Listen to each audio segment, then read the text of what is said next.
ನಮಸ್ಕಾರ ರೈತ ಮಿತ್ರರೇ. ಗ್ರಾಮೀಣ ಕಾರ್ಮಿಕರ ಬದುಕಿನಲ್ಲಿ ದೊಡ್ಡ ಬದಲಾವಣೆ ತರಬಹುದಾದ ಒಂದು ಪ್ರಮುಖ ವಿಷಯ ಈಗ ದೇಶಾದ್ಯಂತ ಚರ್ಚೆಯಾಗುತ್ತಿದೆ.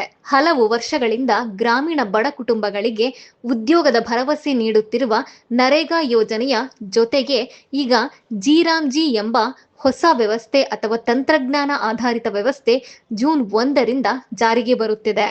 ಹಾಗಾದರೆ ನರೇಗಾ ಯೋಜನೆ ಮತ್ತು ಈ ಹೊಸ ಜಿ ವ್ಯವಸ್ಥೆಯ ನಡುವಿನ ವ್ಯತ್ಯಾಸ ಏನು? ಕಾರ್ಮಿಕರಿಗೆ ಏನು ಲಾಭ? ವೇತನ ಪಡೆಯುವ ವಿಧಾನದಲ್ಲಿ ಏನು ಬದಲಾವಣೆ ಆಗಲಿದೆ? ಸರ್ಕಾರದ ಉದ್ದೇಶ ಏನು? ಸಾಮಾನ್ಯ ಗ್ರಾಮೀಣ ಕಾರ್ಮಿಕರಿಗೆ ಇದರಿಂದ ಅನುಕೂಲವಾಗುತ್ತದೆಯಾ ಅಥವಾ ತೊಂದರೆ ಉಂಟಾಗುತ್ತದೆಯಾ? ಈ ಎಲ್ಲ ಪ್ರಶ್ನೆಗಳಿಗೆ ಇಂದಿನ ವರದಿಯಲ್ಲಿ ಸಂಪೂರ್ಣ ಮಾಹಿತಿ ತಿಳಿದುಕೊಳ್ಳೋಣ. ಮೊದಲಿಗೆ ನರೇಗಾ ಯೋಜನೆ ಬಗ್ಗೆ ತಿಳಿದುಕೊಳ್ಳೋಣ. ನರೇಗಾ ಅಂದರೆ ಮಹಾತ್ಮ ಗಾಂಧಿ ರಾಷ್ಟ್ರೀಯ ಗ್ರಾಮೀಣ ಉದ್ಯೋಗ ಖಾತರಿ ಯೋಜನೆ. ಇದು ಕೇಂದ್ರ ಸರ್ಕಾರದ ಮಹತ್ವದ ಯೋಜನೆಗಳಲ್ಲಿ ಒಂದು. ಗ್ರಾಮೀಣ ಪ್ರದೇಶದ ಬಡ ಕುಟುಂಬಗಳಿಗೆ ವರ್ಷಕ್ಕೆ ಕನಿಷ್ಠ 100 ದಿನಗಳ ಕೂಲಿ ಉದ್ಯೋಗ ನೀಡುವ ಉದ್ದೇಶದಿಂದ ಈ ಯೋಜನೆ ಆರಂಭಿಸಲಾಯಿತು. ಕೃಷಿ ಕೆಲಸ ಇಲ್ಲದ ಸಮಯದಲ್ಲಿ ಗ್ರಾಮೀಣ ಜನರಿಗೆ ಬದುಕಿಗೆ ಆಧಾರವಾಗಲಿ ಎಂಬ ಕಾರಣಕ್ಕೆ ಈ ಯೋಜನೆ ಬಹಳ ಪ್ರಮುಖವಾಗಿದೆ. ಗ್ರಾಮೀಣ ಪ್ರದೇಶದಲ್ಲಿ ಕೆರೆ ತೋಡುವುದು, ರಸ್ತೆ ನಿರ್ಮಾಣ, ಮಣ್ಣು ಕೆಲಸ, ನೀರಿನ ಸಂರಕ್ಷಣೆ, ಗದ್ದೆ ಅಭಿವೃದ್ಧಿ, ಕಾಲುವೆ ಸ್ವಚ್ಛತೆ, ಗಿಡ ನೆಡುವುದು ಇಂತಹ ಹಲವು ಕೆಲಸಗಳನ್ನು ನರೇಗಾ ಯೋಜನೆಯಡಿ ಮಾಡಲಾಗುತ್ತದೆ. ಈ ಯೋಜನೆಯಲ್ಲಿ ಕೆಲಸ ಮಾಡುವ ಕಾರ್ಮಿಕರಿಗೆ ಸರ್ಕಾರದಿಂದ ನೇರವಾಗಿ ಬ್ಯಾಂಕ್ ಖಾತೆಗೆ ವೇತನ ಜಮವಾಗುತ್ತದೆ. ಹಲವಾರು ರಾಜ್ಯಗಳಲ್ಲಿ ಸಾವಿರಾರು ಕುಟುಂಬಗಳು ಇಂದಿಗೂ ನರೇಗಾ ಹಣದಿಂದಲೇ ಬದುಕು ಸಾಗಿಸುತ್ತಿವೆ. ಆದರೆ ಕಳೆದ ಕೆಲವು ವರ್ಷಗಳಿಂದ ನರೇಗಾ ಯೋಜನೆಯಲ್ಲಿ ಹಲವು ಸಮಸ್ಯೆಗಳು ಕೂಡ ಕೇಳಿ ಬರುತ್ತಿದ್ದವು. ಕೆಲವೆಡೆ ನಕಲಿ ಹಾಜರಾತಿ, ಕೆಲಸ ಮಾಡದೆ ಹಣ ಪಡೆಯುವುದು, ಮಧ್ಯವರ್ತಿಗಳ ಹಸ್ತಕ್ಷೇಪ, ಒಂದೇ ವ್ಯಕ್ತಿಯ ಹೆಸರಿನಲ್ಲಿ ಹಲವು ದಾಖಲೆಗಳು, ಕೆಲಸ ಮಾಡಿದ ಕಾರ್ಮಿಕರಿಗೆ ಸಮಯಕ್ಕೆ ಸರಿಯಾಗಿ ಹಣ ಸಿಗದಿರುವುದು ಇಂತಹ ಆರೋಪಗಳು ಹೆಚ್ಚಾಗಿದ್ದವು. ಈ ಹಿನ್ನೆಲೆಯಲ್ಲಿ ಸರ್ಕಾರ ಈಗ ಹೊಸ ಡಿಜಿಟಲ್ ವ್ಯವಸ್ಥೆಯನ್ನು ಜಾರಿಗೆ ತರಲು ಮುಂದಾಗಿದೆ.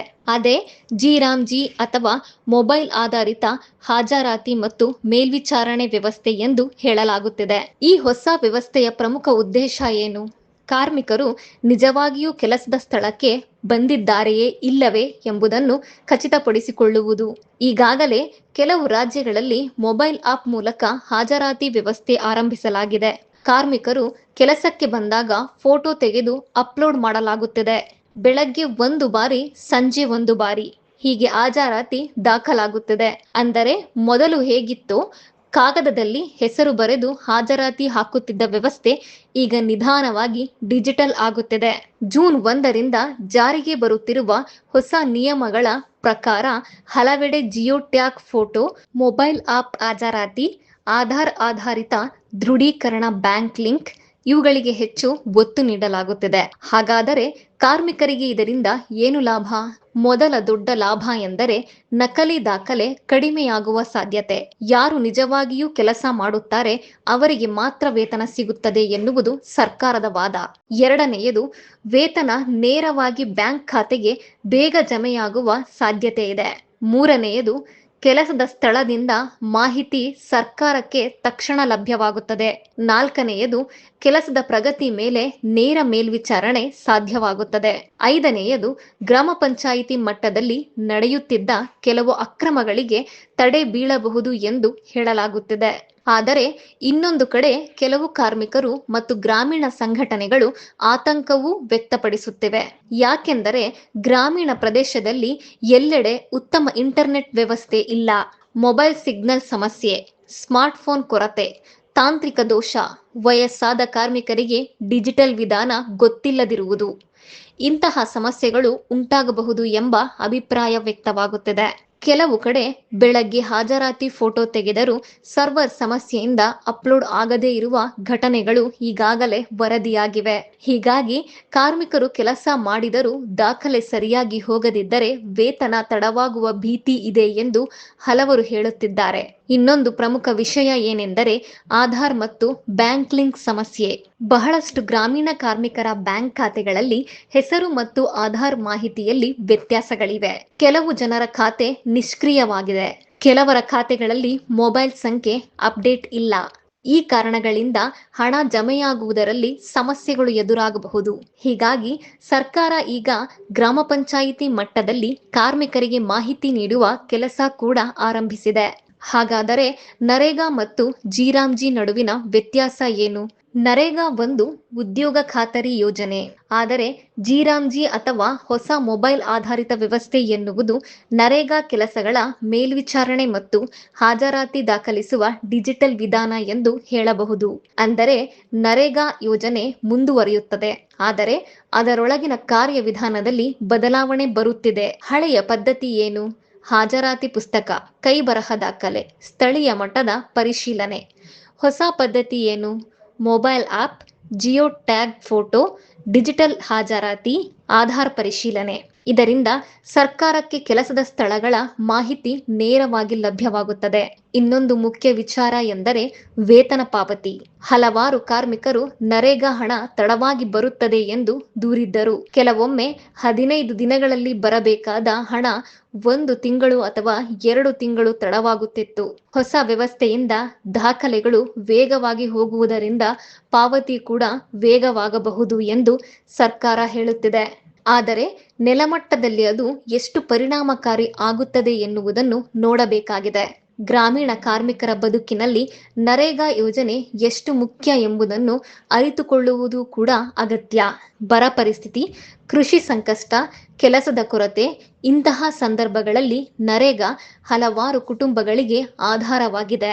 ಕೆಲವರು ಕೃಷಿ ಕೆಲಸ ಇಲ್ಲದ ಸಮಯದಲ್ಲಿ ನರೇಗಾ ಕೆಲಸ ಮಾಡಿ ಕುಟುಂಬ ನಡೆಸುತ್ತಾರೆ. ಮಹಿಳೆಯರ ಪಾಲ್ಗೊಳ್ಳುವಿಕೆ ಕೂಡ ಈ ಯೋಜನೆಯಲ್ಲಿ ಹೆಚ್ಚು ಇದೆ. ಹೆಚ್ಚಿನ ಗ್ರಾಮೀಣ ಮಹಿಳೆಯರು ಸ್ವತಃ ಕೆಲಸಕ್ಕೆ ಹೋಗಿ ವೇತನ ಪಡೆಯುತ್ತಿದ್ದಾರೆ. ಇದರಿಂದ ಕುಟುಂಬದ ಆರ್ಥಿಕ ಸ್ಥಿತಿಗೆ ಸಹಾಯಕವಾಗುತ್ತಿದೆ.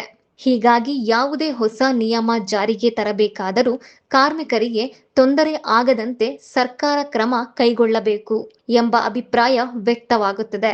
ಜೂನ್ 1ರಿಂದ ಹೊಸ ವ್ಯವಸ್ಥೆ ಜಾರಿಗೆ ಬರುತ್ತಿರುವ ಹಿನ್ನೆಲೆ ಗ್ರಾಮ ಪಂಚಾಯಿತಿ ಅಧಿಕಾರಿಗಳು ಕೂಡ ಸಿದ್ಧತೆ ನಡೆಸುತ್ತಿದ್ದಾರೆ. ಕೆಲವೆಡೆ ಕಾರ್ಮಿಕರಿಗೆ ತರಬೇತಿ ನೀಡಲಾಗುತ್ತಿದೆ. ಮೊಬೈಲ್ ಆಪ್ ಬಳಸುವುದು ಹೇಗೆ, ಹಾಜರಾತಿ ಹೇಗೆ ದಾಖಲಿಸಬೇಕು, ಬ್ಯಾಂಕ್ ಖಾತೆ ಸರಿಯಾಗಿದೆಯೇ ಇಲ್ಲವೇ ಎಂಬುದನ್ನು ಪರಿಶೀಲಿಸುವ ಕೆಲಸ ನಡೆಯುತ್ತಿದೆ. ಇದೀಗ ಹಲವು ಕಾರ್ಮಿಕರು ಹೇಳುತ್ತಿರುವ ಪ್ರಶ್ನೆ ಏನೆಂದರೆ, ಕೆಲಸ ಮಾಡಿದವರಿಗೆ ಹಣ ಸಮಯಕ್ಕೆ ಸರಿಯಾಗಿ ಸಿಗುತ್ತದೆಯಾ? ಇದು ಬಹಳ ಮುಖ್ಯ ಪ್ರಶ್ನೆ. ಯಾಕೆಂದರೆ ದಿನಗೂಲಿ ಕೆಲಸ ಮಾಡುವ ಕುಟುಂಬಗಳಿಗೆ ಪ್ರತಿಯೊಂದು ರೂಪಾಯಿಯೂ ಮುಖ್ಯ. 1 ವಾರ ಹಣ ತಡವಾದರೂ ಕುಟುಂಬದ ಖರ್ಚು ಮೇಲೆ ಪರಿಣಾಮ ಬೀಳುತ್ತದೆ. ಹೀಗಾಗಿ ಹೊಸ ವ್ಯವಸ್ಥೆ ಯಶಸ್ವಿಯಾಗಬೇಕಾದರೆ ತಾಂತ್ರಿಕ ಸಮಸ್ಯೆಗಳು ಕಡಿಮೆಯಾಗಬೇಕು. ಗ್ರಾಮೀಣ ಪ್ರದೇಶಗಳಲ್ಲಿ ಇಂಟರ್ನೆಟ್ ವ್ಯವಸ್ಥೆ ಉತ್ತಮವಾಗಬೇಕು. ಅಧಿಕಾರಿಗಳು ಕಾರ್ಮಿಕರಿಗೆ ಸರಿಯಾದ ಮಾರ್ಗದರ್ಶನ ನೀಡಬೇಕು. ಹೇಗೆ ಕಾರ್ಮಿಕರ ಬ್ಯಾಂಕ್ ಮತ್ತು ಆಧಾರ್ ವಿವರಗಳನ್ನು ಸರಿಪಡಿಸುವ ಕೆಲಸ ವೇಗವಾಗಿ ನಡೆಯಬೇಕು. ಒಟ್ಟಿನಲ್ಲಿ ಹೇಳುವುದಾದರೆ ನರೇಗಾ ಯೋಜನೆ ನಿಲ್ಲುವುದಿಲ್ಲ, ಆದರೆ ಅದರ ಕಾರ್ಯವಿಧಾನದಲ್ಲಿ ಡಿಜಿಟಲ್ ಬದಲಾವಣೆ ಬರುತ್ತದೆ. ಸರ್ಕಾರ ಇದನ್ನು ಪಾರದರ್ಶಕತೆಗಾಗಿ ಮಾಡುತ್ತಿದೆ ಎಂದು ಹೇಳುತ್ತಿದೆ. ಆದರೆ ಕಾರ್ಮಿಕರಿಗೆ ತೊಂದರೆ ಆಗದಂತೆ ಜಾರಿಗೆ ತರಬೇಕು ಎಂಬ ಒತ್ತಾಯವೂ ಕೇಳಿಬರುತ್ತಿದೆ. ಮುಂದಿನ ಕೆಲವು ತಿಂಗಳುಗಳಲ್ಲಿ ಈ ಹೊಸ ವ್ಯವಸ್ಥೆ ಹೇಗೆ ಕಾರ್ಯನಿರ್ವಹಿಸುತ್ತದೆ ಎಂಬುದರ ಮೇಲೆ ಗ್ರಾಮೀಣ ಉದ್ಯೋಗ ವ್ಯವಸ್ಥೆಯ ಭವಿಷ್ಯ ಬಹಳ ಮಟ್ಟಿಗೆ ಅವಲಂಬಿತವಾಗಿರಲಿದೆ. ಇದು ಇಂದಿನ ವಿಶೇಷ ವರದಿ. ಈ ವರದಿ ಕುರಿತು ನಿಮ್ಮ ಅನಿಸಿಕೆ, ಅಭಿಪ್ರಾಯ ಕಮೆಂಟ್ ಮಾಡಿ, ಶೇರ್ ಮಾಡಿ, ಸಬ್ಸ್ಕ್ರೈಬ್ ಮಾಡಿ. ನಮಸ್ಕಾರ.